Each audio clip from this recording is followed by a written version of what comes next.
여러분께 심려를 끼쳐 드린 점에 대해서 당 대표로서 깊이 사과드립니다.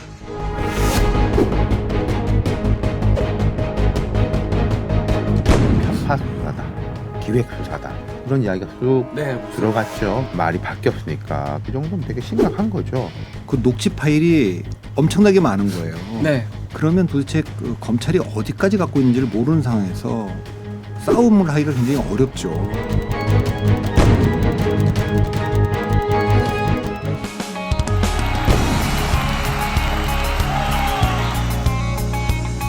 돈봉투 사건이 불거졌습니다. 전당대회 때 돈봉투가 오갔네 어쨌네. 근데 그게 또 고스란히 녹음으로 다 남겨져서 검찰 손에 지금 쥐어져 있는 상태에서 어제 이재명 대표가 공개 사과까지 하는 그런 상황이 발생했고, 이제 그 송영길 전 대표한테는 사실상 탈당을 권유한 그런 상황입니다. 송영길 대표의 반응은 아직 좀 뜨뜻미지근하고요.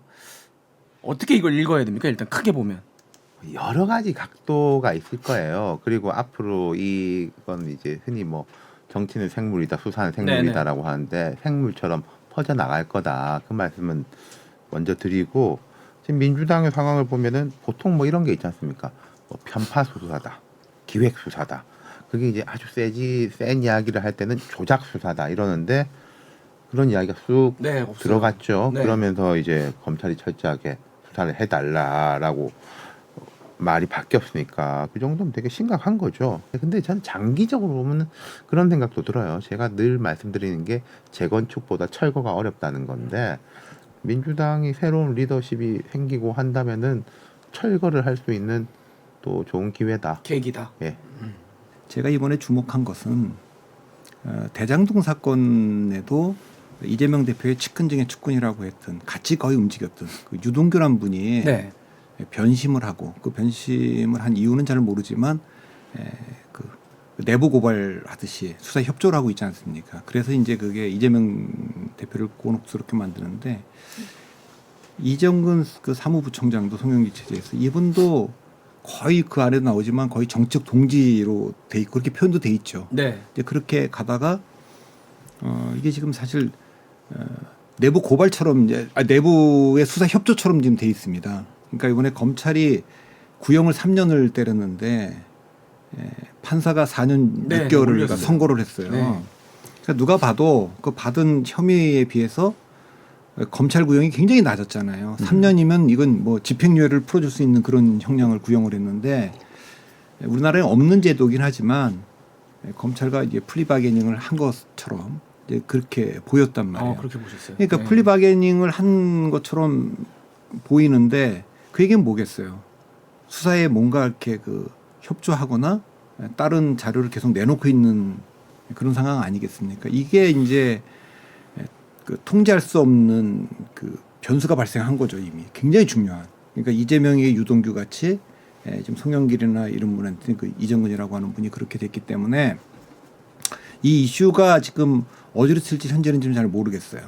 그래서 이미 이제 그 자동 녹음이 다 돼서 그 녹취 파일이 지금 다 제공되고 있기 때문에 이런 문제를 도대체 검찰이 어디까지 녹취 파일을 들고 있는지를 알 수가 없잖아요. 엄청 그러니까 자동 녹음 기능을 설정해놨기 때문에 매우 그냥 그 많은 파일이 있을 수 있기 때문에 대응하기가 굉장히 어렵습니다. 그러니까 이걸 시인할 수밖에 없고 이제 그럴 텐데, 이게 이제 그때만 해도 대통령 선거를 앞두고 당대표 뽑는 선거였기 때문에 대리전 양상이었거든요. 네, 그렇죠. 그러니까 근데 이재명 후보하고 송영길 대표는 약간 동맹을 맺었다. 네, 이런 그 인식들을 했기 때문에 약간 이거 지금 그 민주당 내에 있는 이 개파 전쟁으로 번질 가능성도 좀 있어서 좀 그 뭐 어디로 튈지는 좀 지켜봐야 될 것 같습니다. 그 부분이 좀 중요한 것 같아요. 네.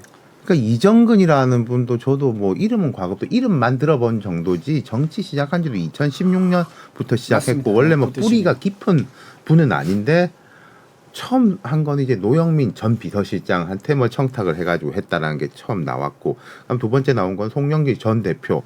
그러니까 청와대하고 당 양쪽에 굵직한 라인을 줄 수 있었다는 거잖아요. 이분이 뭐 어떤 능력자인지는 모르겠는데 그런 부분. 그리고 이제는 보안이라는 건 없다.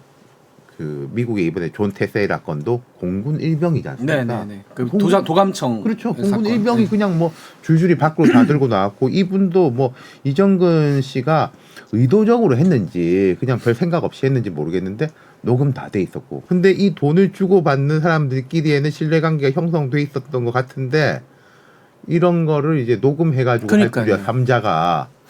그런데 지금 그 의혹대로 일부 국회의원들이 돈을 받았다고 가정했을 때 그 받은 사람은 뒤에 이정근이라는 사람이 있는지 없는지 아. 몰랐을 거 아니에요. 네, 그렇죠. 그랬을 수 그 있는 사람들은 거죠. 그 네. 사람들대로 황당할 거예요 음. 지금. 그러니까 이제 이게 언론의 관점에서 보자면 제가 기자니까 사실은 민주당 쪽에서 컨트롤할 수가 없는 게 그 녹취 파일이 전부 검찰 손에 가 있는 거고요. 그게 어떤 형태나 어떤 루트가 됐든 기자들한테 계속 지금 넘어가고 있단 말이죠. 일부분이 쪼개져서. 네. 근데 이게 전체로 봤을 때는 그런 의미인지 아닌지 알 수 없으나 계속 이렇게 토막 쳐져서 쪼개져 나가면서 이게 이런 뜻일 것이다라고 보도들이 나갈 때 아니라고 또 말도 못해요. 그게 왜냐면 전체를 모르기 때문에. 그리고 또 이정근 씨하고 민주당이 지금 고리가 끊겨 있잖아요. 그분은 들어가 있잖아요. 네네네. 네. 그러니까 이게 민주당으로서는 관리할 수 없는 리스크가 될 가능성이. 민주당의 곤혹스러움은 아까 거기까지 있는 겁니다. 이게 뭐 보도되는 대로라면 그 녹취 파일이 엄청나게 많은 거예요. 네. 그리고 이게 지금 계속 흘러나오고 있기 때문에 그러면 도대체 그 검찰이 어디까지 갖고 있는지를 모르는 상황에서 싸움을 하기가 굉장히 어렵죠. 이재명 대표의 관점에서는 빨리 그렇게 끊고 어떻게 보면 그동안 사법 리스크는 나한테만 있었는데 그렇죠. 이거를 역으로 이용할 수 있는 그런 아니, 근데 상황이 이게 된 건가요? 지금 네. 그렇게 간단치가 않아요. 그러니까 네. 전직 대표와 현직 대표가 둘 다 사법 리스크 대상이고 이 전현직 대표는 그냥 전현직 대표가 아니에요. 실제로 동지적 관계. 그 약간 그 동맹을 맺었다 이렇게 이제 인식되고 있는 상황이었고 네. 대통령 선거 패배 후에도 사실 송영길 대표가 당 대표인데 0.73%의 패배면 나름대로 그때 상황에서 선전한 건데 근데 국회의원을 간두고 개항이라는 지역구를 간두고 넘겨줬죠. 사실상 넘겨준 거죠. 경기도지사를 지낸 분에게 인천 계양구 국회의원 출마기를 터주려고 해주고 본인은 서울시장 나갔잖아요. 그러니까 서울시장 나갔을 때도 얼마나 말이 많았습니까.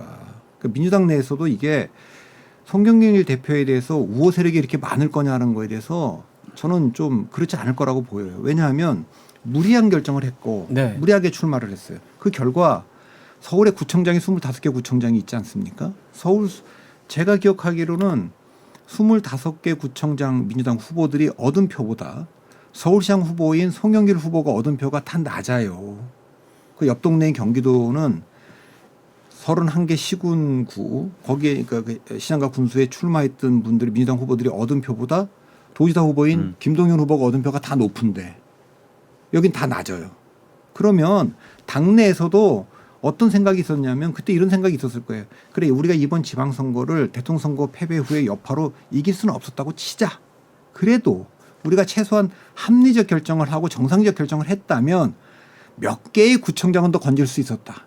몇 명의 시의원은 더 살릴 수 있었다. 이런 게 있지 않겠습니까? 이것은 무리한 결정을 했고 그 여파로 굉장히 아까운 있는 사람들이 다 떨어지고 패배를 안겨줬다라고 하는 게 이제 있는 겁니다. 그러니까 있는 상황에서 이 사건이 불거졌기 때문에 이거에 대한 이제 그 이재명 송영길 두 분에 대한 책임론이 계속 있던 차에 그때도 전당대회 나오지 말는데 쭉 나왔고 이게 터졌기 때문에 더 곤혹스러운 겁니다. 이게 이재명 후보 대표 입장에서는 이건 송영길의 리스크가 아니고 그 사실 어떻게 보면 그때 뭐 손을 잡고 동맹을 맺었던 것 같은 인식을 지금 심어주고 있기 때문에 본인한테 정치적 여파가 안 미칠 수가 없기 때문에 심각하죠. 근데 이게 끊어내기가 가능할 것인지 어디까지 알고 있을 것인지 제가 흥미로운 게 이제 송영길 전 대표가 뭐 파리에서 조금씩 뭐 워딩이 나오고 있잖아요. 뭐 나옵니다. 기자회견 할 거다 뭐 어쩔 거다라고 하는 게 전당대회 돈봉투 의혹과 관련해 프랑스에 있는 송영길 민주당 전 대표가 현지 시간으로 이번 주 토요일 파리에서 자신의 입장을 말하겠다고 밝혔습니다. 돈봉투 의혹에 관한 자신의 입장과 향후 귀국 일정에 대해 이야기할 것으로 보입니다. 앞서 송 전 대표는 이재명 민주당 대표와 30분간 통화하기도 했는데 당의 입장을 이해했고 자신의 입장도 설명했다고 SBS 취재진에게 말했습니다. 보면은 이재명 대표와 많은 이야기를 나눴다.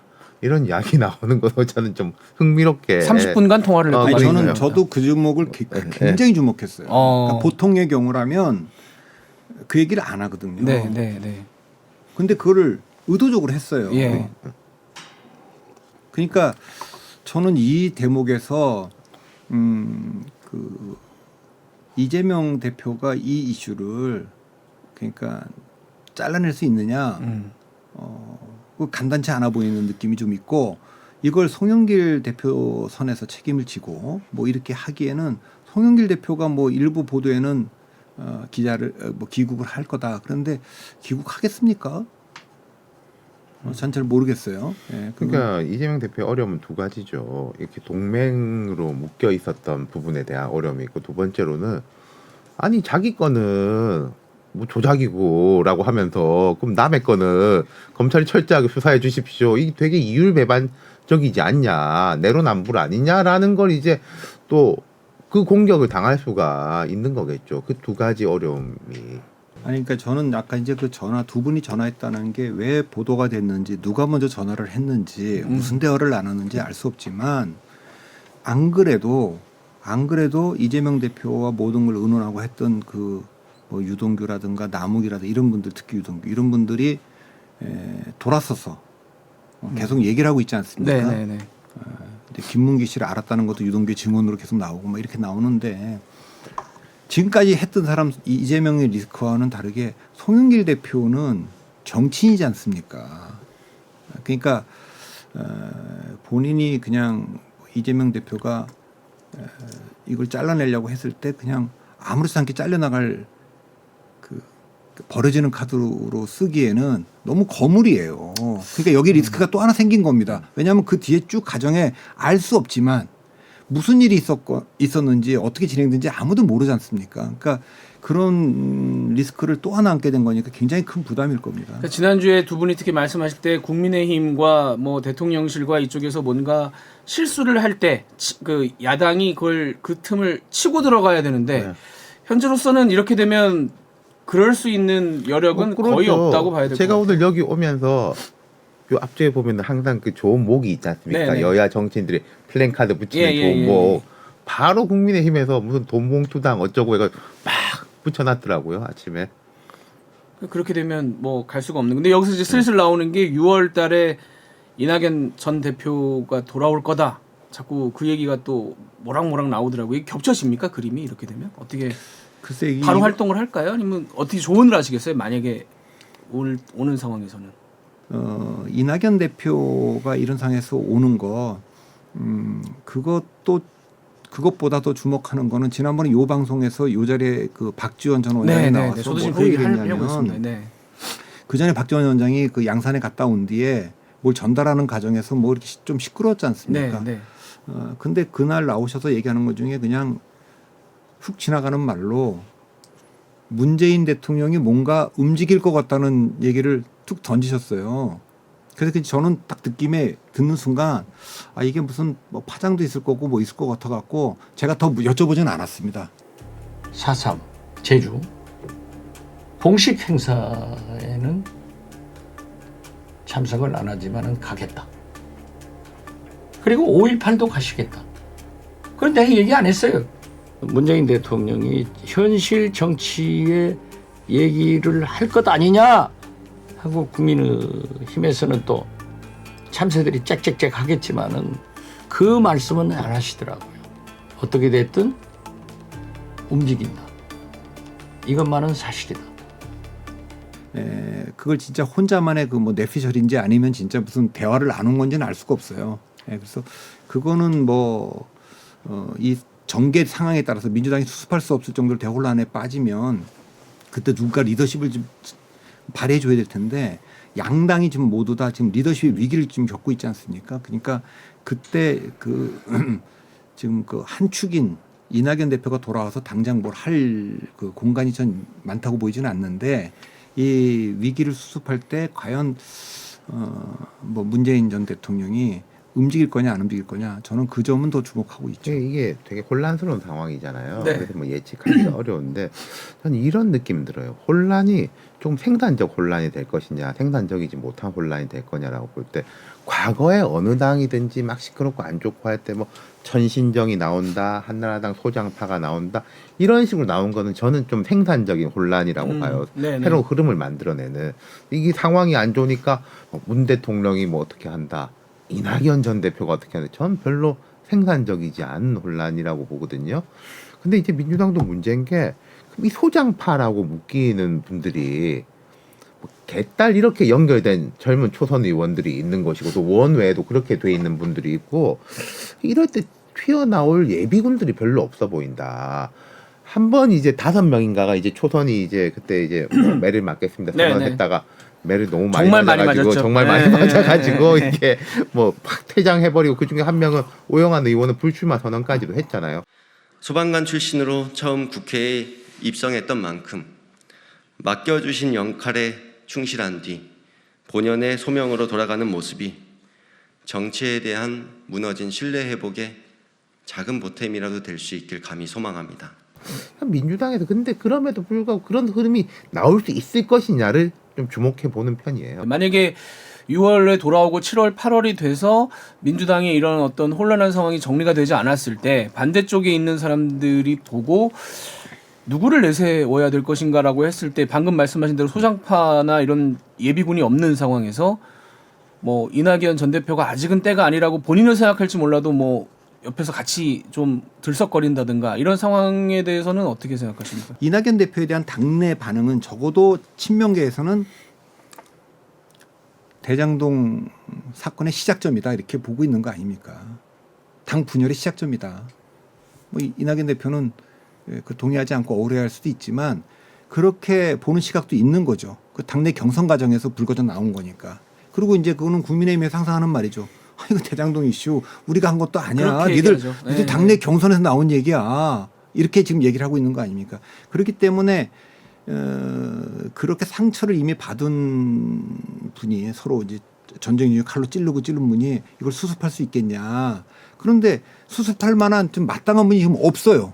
지금 어른이라고 할 만한 분도 없고 지금 없어서 유일하게 그 문재인 전 대통령이 있는 것인데 이분은 뭐 본인이 진짜 잊혀지고 싶다 그러고 내려가 있는데 현실 정치에 들어왔을 때 진짜 이게 그 하고 싶겠습니까? 또 그렇게 들어온다고 해서 또 되겠습니까? 이제 이런 문제가 있는데 과연 지금 최고 수뇌부가 문제가 생겼을 때 그럼 누가 이걸 수습할 수 있느냐라는 게 저는 그렇게 처음 여기까지 보는 보니까 모델이다. 참 어렵네요. 어려 상황이. 보입니다. 예. 그러니까 아까 생산적이지 않다고 말씀하셨잖아요, 윤 실장. 이게 저는 그런 느낌이 들거든요. 자, 이게 이런 리스크가 있으면은 매도 맞고 누가 사법 처리 당할 사람은 하고 그걸 해야지 다음으로 넘어가는 거예요. 이걸 근데 질질 끌어서 버텨서 오래 갈 거냐? 단기간으로 할 거냐? 이건 국민의힘도 마찬가지고 항상 안 좋을 때는 빨리 매 맞고 넘어가는 쪽이 유리해지는 거예요. 버티다가 불리해지는 거고. 근데 그게 저는 이제 제3자니까 말은 이렇게 하는데 그 당사자들은 그럼요. 나는 못 죽는다라고 이게 네. 막 가는 거지 않습니까? 그리고 아까 이제 과거 같은 경우에는 이런 식이에요. 알면서도 속아주고 모르고도 속는데 무슨 차태기가 나왔다. 그러면은 후보의 동생이 그 당시에 이제 이모라는 분이 있는데 이회창 후보 동생하고 사무총장이 알아서 했다. 후보는 모른다. 라고 하면 뭐 알고도 속고 모르고도 속고 그럼 후보가 또 검찰에 가가지고 나를 처벌하라. 라고 하면은 검찰에서 우리는 후보한테 할 일 없습니다. 그럼 민주당 쪽도 마찬가지예요. 안희정 뭐 여기 다 알아서 한 거다라고 하면 그래 뭐 당신은 그렇게 말했으니까 우린 그렇게 씁니다. 라고 그런 식으로 넘어가는 거잖아요. 근데 지금 그렇지가 못한 상황이 돼버린 거죠. 정치 문화가 바뀌기도 했고 이런 뭐 녹취 파일이라는 게 나오니까. 참 모든 게 어떻게 보면 이렇게 정치를 오랫동안 지켜보신 컨설턴트 분들 입장에서도 처음 보는 상황들이 자꾸 벌어지는 그런 이어지는 상황이기 때문에 어떻게 보면 분석이 어렵기도 하지만 분석할 것도 많고 또 듣는 사람 입장에서도 궁금한 것도 많고요.